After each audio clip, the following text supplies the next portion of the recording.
Outra geração que perde mais um comediante jovem e brilhante. Hoje, em Chicago, há lágrimas pela morte de Chris Farley.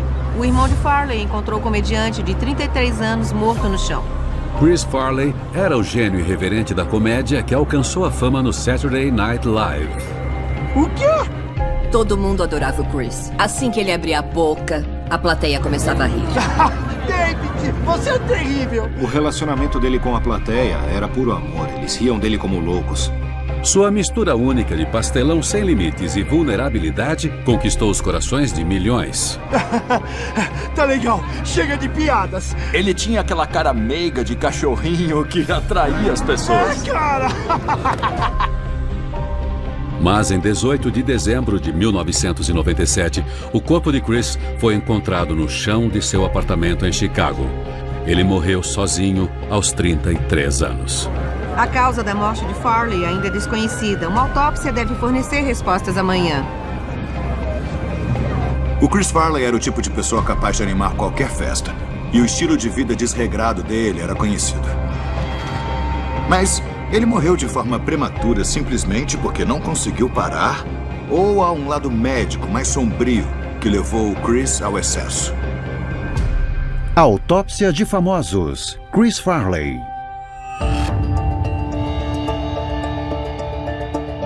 O Dr. Michael Hunter é um renomado patologista forense. Ele já realizou mais de 4.000 autópsias para investigar e revelar a causa da morte. Hoje, ele é o legista-chefe de uma das maiores cidades dos Estados Unidos. Este é o relatório da autópsia do Chris Farley. E eu vou usá-lo para tentar descobrir por que um artista extremamente popular acabou morrendo sozinho e ainda tão jovem.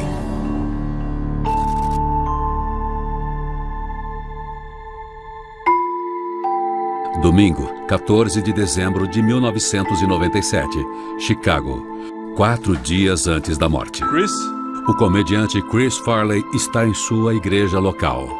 Ele é um católico devoto que vai à missa e confessa semanalmente. Em Hollywood, o solteirão de 33 anos está em alta. Com seu último filme, Um Ninja da Pesada, ele faturou $6 milhões. Mas ele está ansioso para trocar as comédias populares por papéis mais desafiadores. E eu sei que Deus tá lá, Ele estava escalado para um filme do David Mamet sobre o Fatty Arbuckle, que ia ser um filme muito sério. E ele queria muito fazer esse papel, queria mostrar ao mundo que tinha esse outro lado. O papel tinha potencial para redefinir a carreira de Chris, mas exigiria um novo nível de disciplina.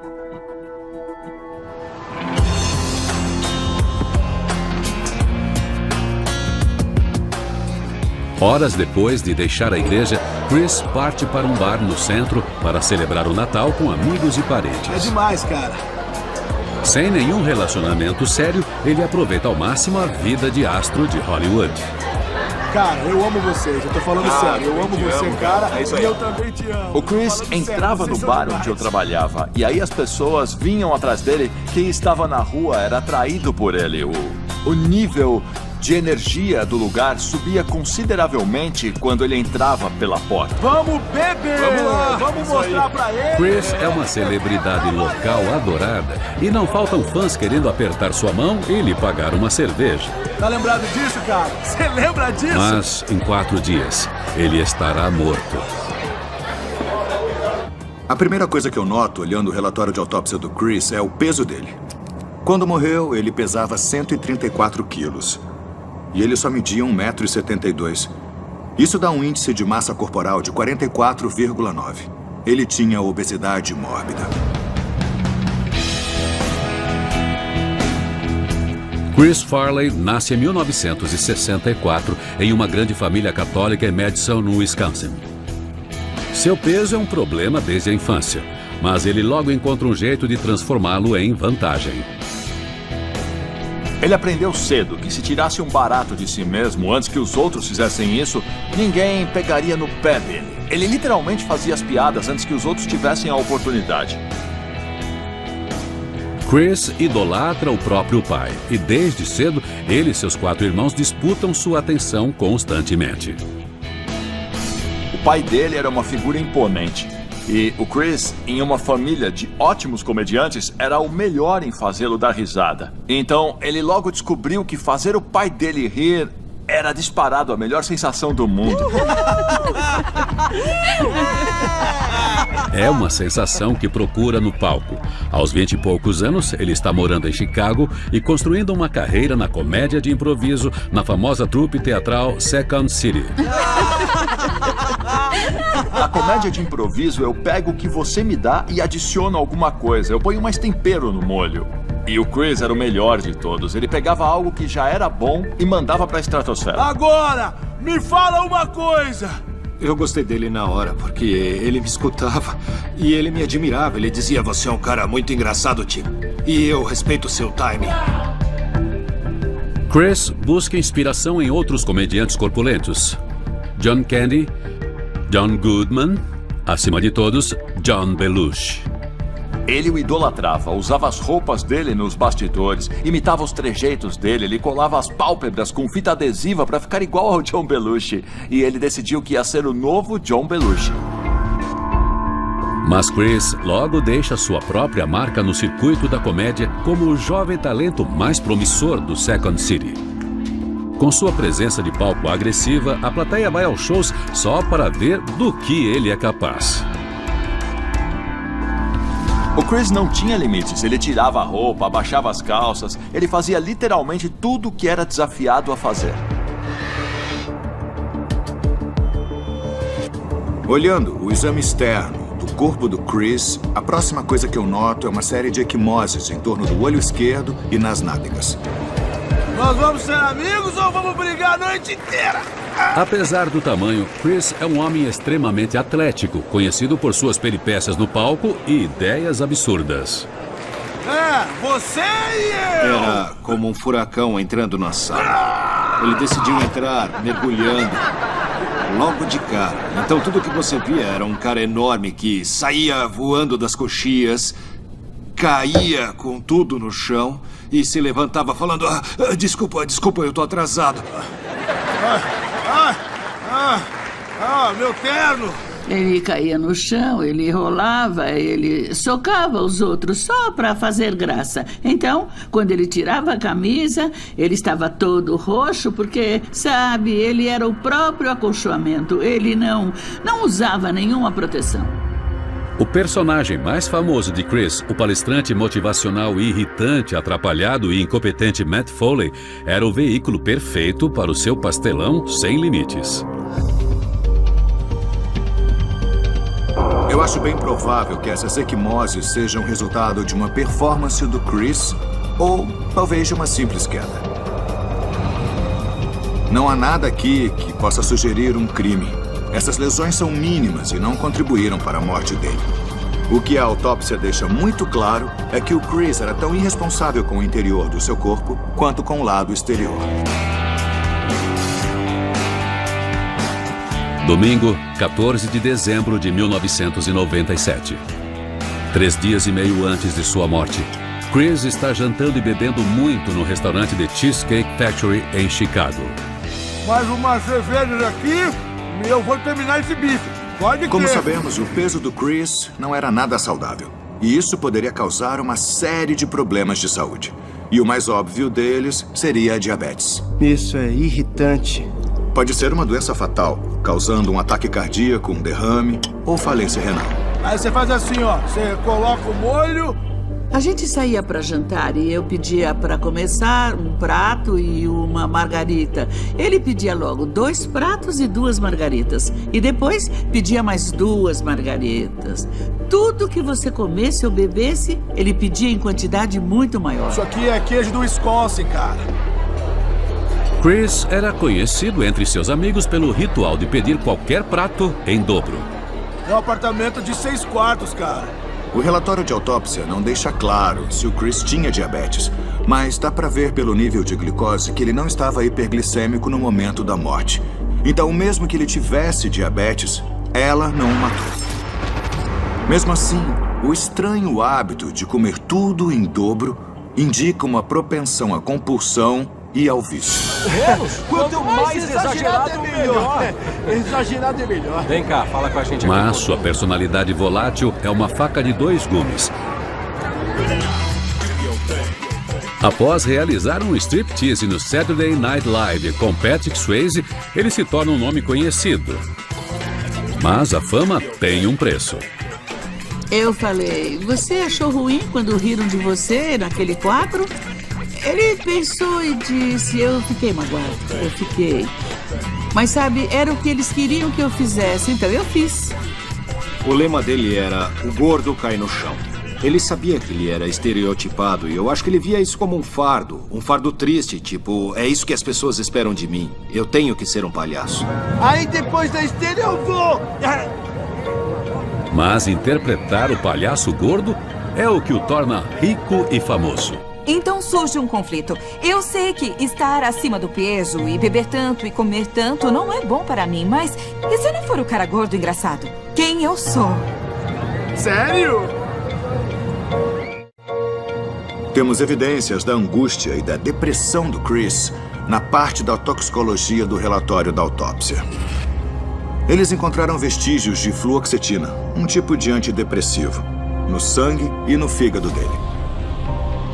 É um remédio muito forte, usado no tratamento de diversos problemas psicológicos, incluindo o transtorno depressivo maior. O remédio teve um papel na morte dele? Ou sua presença apenas indica que havia demônios maiores na vida dele?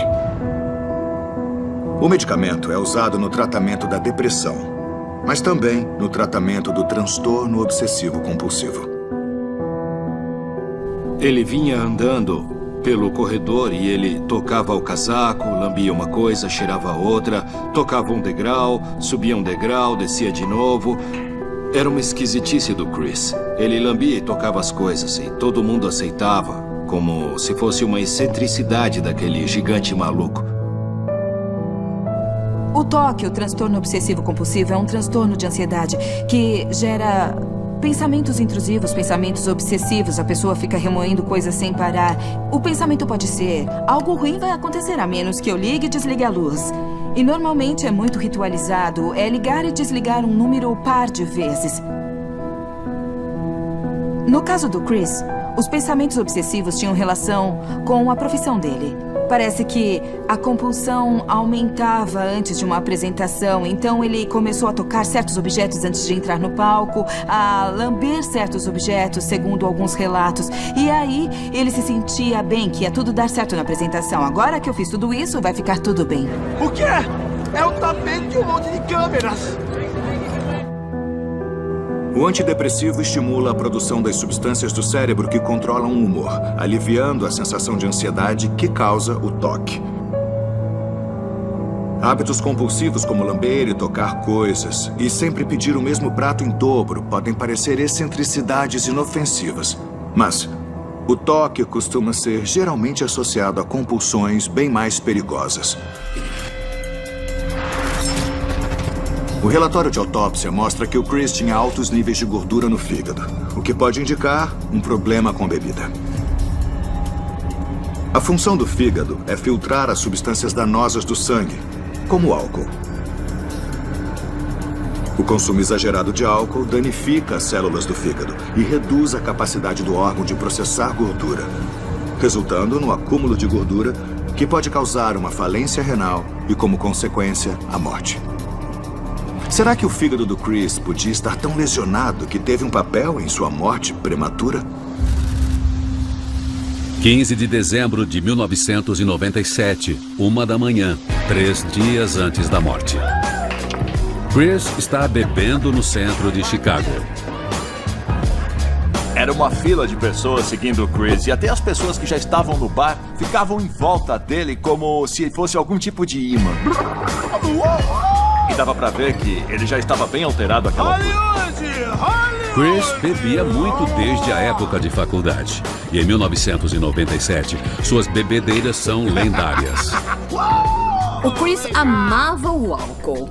E ele bebia com gosto, a bebida escorria pela cara dele. E eu dizia, Chris, ninguém vai levar sua garrafa. Quando os bares fechavam às 3 da manhã, os clientes normais pensavam, tá bom, já chega. Mas não, Chris, pra ele a festa só estava começando e não tinha o botão de desliga. E de acordo com testemunhas oculares, 15 de dezembro de 1997 não é diferente. Chris continua bebendo até às 9 da manhã.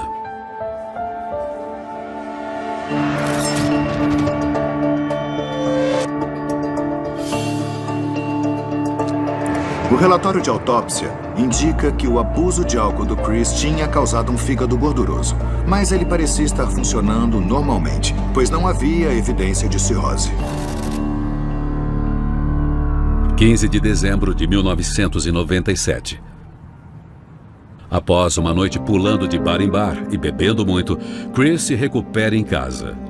Seu amigo Tim O'Malley vai visitá-lo. Ele estava chorando. Eu falei, o que foi? Ele falou, o David Mamet escreveu um filme sobre o Fatty Arbuckle e ele me ofereceu o papel. Aí, as pessoas vão me levar a sério, sabe? Isso é muito bom. É importante pra mim, é uma história trágica. Eu não vou mais ser o palhaço, eu vou poder fazer um papel dramático. Você tem que se cuidar primeiro, tá bom? Embora Chris pareça a escolha perfeita para fazer o astro dos filmes mudos Fatty Arbuckle, seu estilo de vida não tem nada de perfeito. Pra você é diferente, você consegue, Ele mas disse, eu... a única condição é que eu fique sóbrio por 2 anos antes da filmagem. Esse era o medo dele. Ele disse, eu não consigo ficar sóbrio por 2 anos. Chris já tentou abandonar seus vícios muitas vezes, mas seu relacionamento com a reabilitação nunca foi fácil. O Chris passou por 17 reabilitações ao longo da vida, com vários níveis de dificuldade. Às vezes funcionava, às vezes não, mas ele encarava como uma pausa. Era algo que ele fazia para cumprir tabela. Os hábitos de Chris são influenciados por seu pai igualmente obeso. Chris adora o pai e sempre busca a sua aprovação, chegando a dizer a amigos que continuava acima do peso para agradá-lo.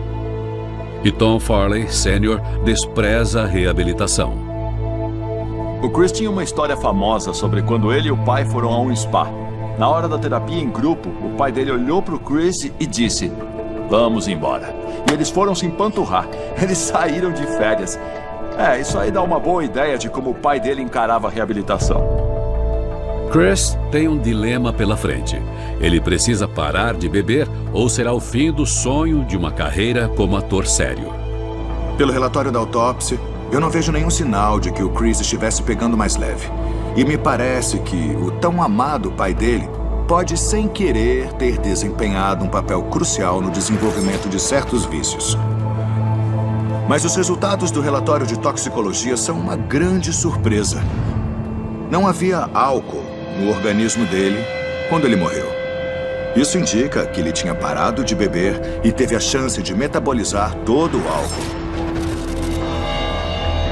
Mas o relatório de toxicologia mostra que ele tinha usado drogas ilícitas. Quantidades pequenas de THC, ou tetrahidrocannabinol, foram encontradas na urina. E este é o componente ativo da cannabis. 16 de dezembro de 1997, 8h25 da manhã, um dia e meio antes da morte. Chris está em seu apartamento bebendo vodka e fumando maconha. E aí, vamos? Beleza. Apesar de ser rico e famoso e viver cercado de admiradoras, ele usava regularmente os serviços de acompanhantes.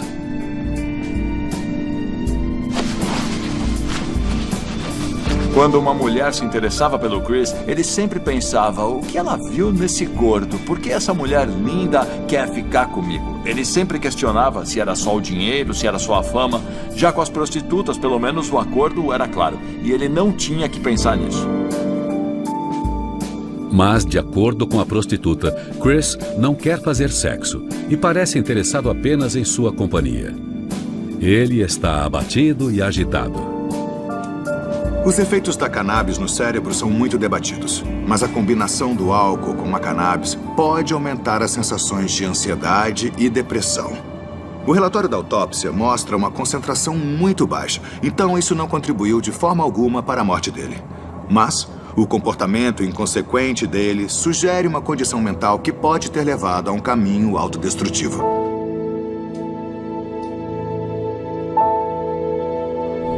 Era muito claro para as pessoas que ele tinha problemas psicológicos. Eu sugeri que talvez fosse melhor ele falar com alguém e ele disse: não, eu sou católico, eu falo com o padre 2 vezes por semana, então eu não preciso de nada desse tipo. Ele dizia que ia à confissão e o padre falava: você está absolvido. E eu dizia: Chris, quando você é absolvido, não tem a ver com a bebida e as drogas. Ele não está dizendo que você pode sair e beber de novo. E você tem que entender isso. Você pecou. Eu usei drogas ilegais. Parece que o Chris não estava recebendo o tratamento adequado para seus problemas psicológicos ou para seus diversos vícios. Se a depressão dele estivesse piorando naqueles últimos dias, eu fico me perguntando se ele não estaria usando drogas ainda mais fortes para conseguir aguentar. 17 de dezembro de 1997, a noite anterior à sua morte. Chris está bêbado e transtornado. Ele liga para seu amigo Tim O'Malley. Eu não sabia onde ele estava, o quanto ele estava sofrendo, ou no que ele estava pensando, e nem quanta dor ele estava sentindo. A gente podia ir num bar, cara. Eu tô precisando muito. Eu só sabia que ele estava chorando e implorando, e eu disse: eu te vejo às 10 amanhã. E tenta não ligar pra ninguém. Eu perdi o papel. Eu falei: a gente não vai a um bar, Chris. Eu falei que a gente se vê amanhã na reunião. Tim convence Chris a entrar para um grupo de recuperação de alcoólatras no dia seguinte. Você vai conseguir voltar para os trilhos e viver. Porque eu sabia que era uma questão de vida ou morte àquela altura. Eu te vejo amanhã. Os dois amigos nunca mais se falarão.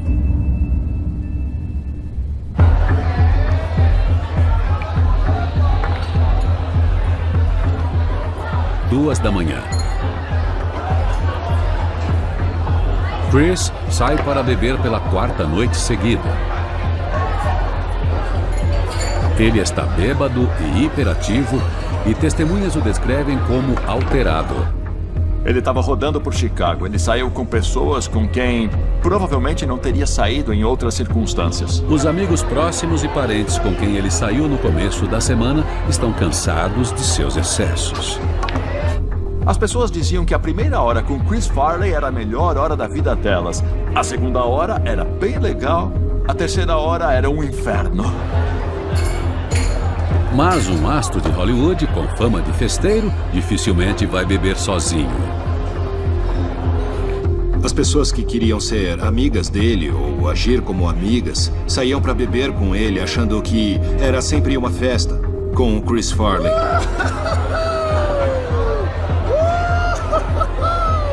Era assim que ele ia parar num apartamento de estranhos em algum lugar, ou pegando uma limusine para um clube de strip, ou sei lá. 3h30 da manhã. A festa de Chris continua em um apartamento de luxo em Lincoln Park. E o que não faltam são drogas. De acordo com o relatório do legista, o Departamento de Polícia de Chicago encontrou um pacote pequeno com o que pareciam ser drogas sob o corpo do Chris. E o relatório de toxicologia mostra a presença de cocaína, tanto em seu sangue quanto em seu conteúdo estomacal. Após várias horas cheirando cocaína, Chris é abordado pela prostituta Heidi Hauser. De acordo com Heidi, Chris faz piadas sobre seu apetite por drogas, dizendo que adora cocaína. Em se tratando de drogas, a cocaína é uma das substâncias mais imprevisíveis e perigosas que existem no mundo. E sua presença no relatório de autópsia é muito significativa. Mas eu encontrei outra evidência interessante. O coração do Chris Farley pesava 533 gramas. Isso é praticamente o dobro do tamanho normal de um coração. A cocaína estimula o coração, fazendo com que ele bata mais rápido e, ao mesmo tempo, constringindo os capilares e reduzindo o fluxo sanguíneo. O estresse sobre o coração aumenta, pois ele precisa se esforçar mais. Com o tempo, ele fica maior, mas menos eficiente. O fato do Chris apresentar um coração aumentado pode ser evidência do uso prolongado de cocaína. A relação de Chris com a cocaína remonta aos seus dias na comédia de improviso, quando seu consumo excessivo gerava preocupação. Ele estava nos camarins, dentro de um banheiro, e ele estava virando um galão de vinho e cheirando 1 grama de cocaína. E eu falei para ele, Chris, você não pode fazer isso. E ele me disse, eu não consigo parar. Em algum momento da carreira do Chris, o álcool e as drogas deixaram de ser recreativos e viraram o combustível que alimentava a comédia dele. Ele acreditava que era melhor quando usava drogas. A maioria das mortes causadas pela cocaína tem a ver com o coração. E examinando a condição do coração do Chris, eu descobri uma coisa realmente chocante. Ele tinha arteriosclerose severa da artéria coronária, ou doença arterial coronariana. A doença arterial coronariana é a maior responsável por mortes nos Estados Unidos. Ela ocorre quando o colesterol se acumula nas paredes da artéria e o corpo ataca a área com glóbulos brancos. Com o tempo, esse processo causa o surgimento de placas que engrossam as paredes da artéria, restringindo o fluxo sanguíneo. Mas quando a placa se rompe, ela pode causar um bloqueio, levando a um ataque cardíaco.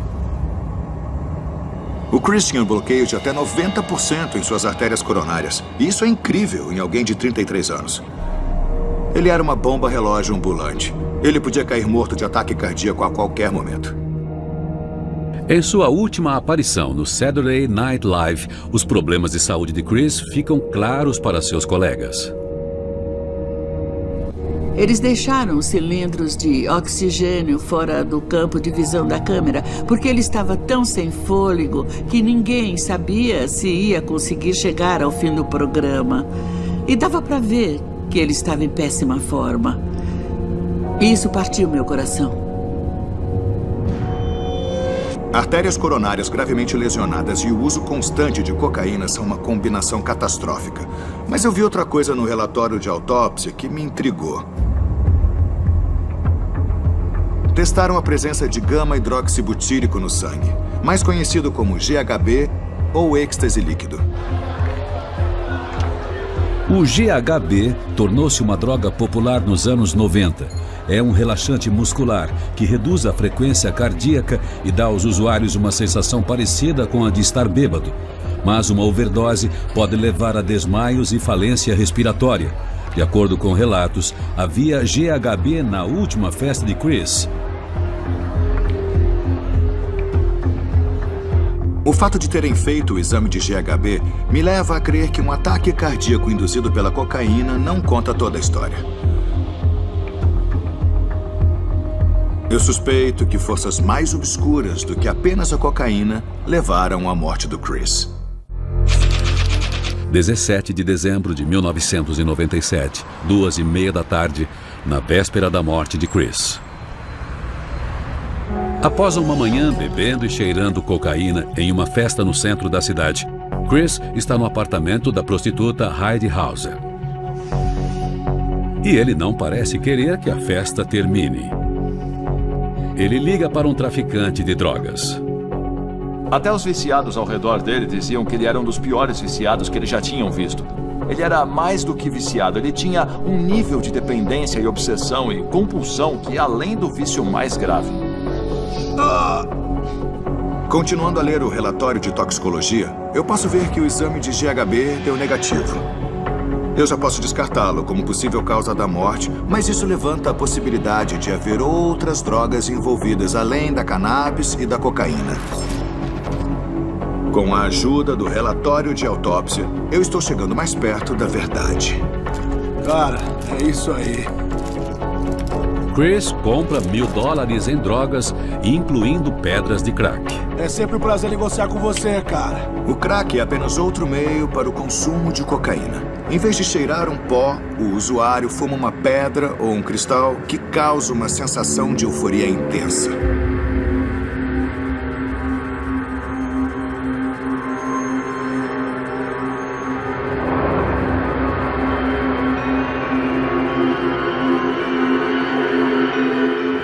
Mas a euforia não dura muito. Então o desejo de obter mais aumenta.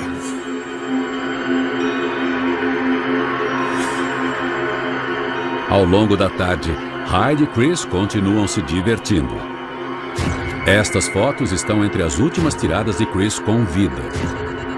Nesta, ele está cercado de objetos para o consumo de drogas. Olhando as últimas fotos dele com a Heidi Hauser, ele parece resignado, tem carreiras de drogas na mesa e os olhos dele estão estranhos. Ele não parece mais alguém com vida nos olhos, ele parece uma pessoa derrotada. Ah, cara. Por volta das 8h45 da noite, Chris pede uma limusine. Eu queria pedir... 10h05 da noite.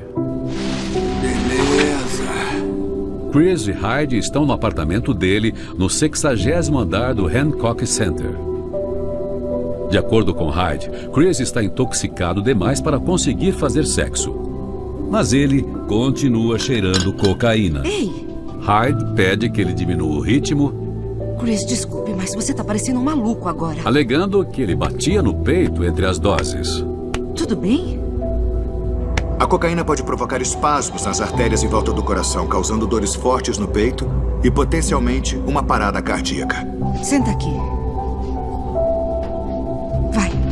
O estado mental de Chris está deteriorando. Quer que eu ligue pra alguém? Ele está se drogando há pelo menos 3 dias sem dormir. Chris, fala comigo. Chris! Àquela altura, o Chris estava sofrendo de privação do sono. E isso pode causar microssonos ou alucinações. E o mais importante, a percepção dele de quanta droga estava consumindo podia estar muito distorcida. Às 3 da manhã, Heidi Hauser está exausta. Ele continuava usando cocaína e ela estava cansada. Estava com ele há uns 2 dias e já não era mais divertido. E ela disse, eu vou embora. Chris, eu tenho que ir embora Ela agora, pede tá que legal? Chris pague pelo programa. Mas ele não quer ficar sozinho. Ele disse, não me deixa, não me deixa, não me deixa. Quer saber? Eu tô fora. Não, espera! Você me deve dinheiro. Não, Heidi, por eu tô favor, aqui há 3 dias. Você tem que dar minha Não, grana. querida, Eu não sou por sua favor. namorada. Você não entendeu? Quando ela tenta ir embora, Chris parece fingir um desmaio. Heidi presume que ele caiu no sono e tira uma foto, pensando que será engraçado mostrar a ele depois. 18 de dezembro de 1997, 2 da tarde. 11 horas desde que Chris foi visto com vida pela última vez. Seu irmão mais novo, John Farley, vai ao apartamento para pegar algumas coisas. Chris! Chris não está respirando. Ele não tem pulso e seu corpo está frio. Oh, Deus! Ele é declarado morto às 13h45 da tarde. A morte de Chris Farley hoje significa que a indústria do entretenimento e o público americano perderam um gigante. Os investigadores dizem que não há sinais de crime. A causa da morte de Farley ainda é desconhecida. Uma autópsia deve fornecer respostas amanhã. Eu fiquei em choque. Eu não acreditei. Eu fiquei brava, porque ele tinha tanto a fazer e ele me prometeu que não ia morrer. Ele era jovem demais. Jovem demais. Foi como se alguém com uma doença terrível ou alguém muito velho sentindo dor tivesse partido e ficado em paz. Todo mundo ficou abalado, mas não surpreso com a partida dele. Enquanto o mundo da comédia chora a perda de uma de suas maiores estrelas, os legistas começam a investigar a causa da morte de Chris. O Dr. Hunter concluiu, a partir do relatório de autópsia, que Chris estava há 4 dias sem dormir, consumindo grandes quantidades de álcool, cannabis e crack. De acordo com a testemunha ocular, Chris tinha caído no chão e simplesmente adormecido. A morte dele não pareceu repentina, então é improvável que tenha sido um ataque cardíaco. Eu preciso descobrir exatamente o que aconteceu com ele entre o momento em que ele caiu no sono e a descoberta do corpo no dia seguinte. Uma das primeiras coisas que os paramédicos notam é o que parece ser vômito e saliva em torno da boca de Chris e sangue saindo do nariz. Era bem possível que o Chris tivesse vomitado enquanto estava intoxicado e sufocado no vômito enquanto dormia. Se fosse o caso, eu esperaria encontrar vestígios de vômito nas vias respiratórias e dentro dos pulmões. Mas quando chequei o relatório de autópsia, eu descobri a evidência mais conclusiva até agora. Os pulmões dele estavam congestionados com edema, que é um acúmulo anormal de fluido dos vasos sanguíneos. Então a secreção na boca do Chris não era vômito, era edema. O edema pulmonar ocorre quando o fluido dos capilares inunda os pulmões. E pode ser fatal. O edema nos pulmões reduz a absorção de ar pelo corpo, privando o cérebro de oxigênio.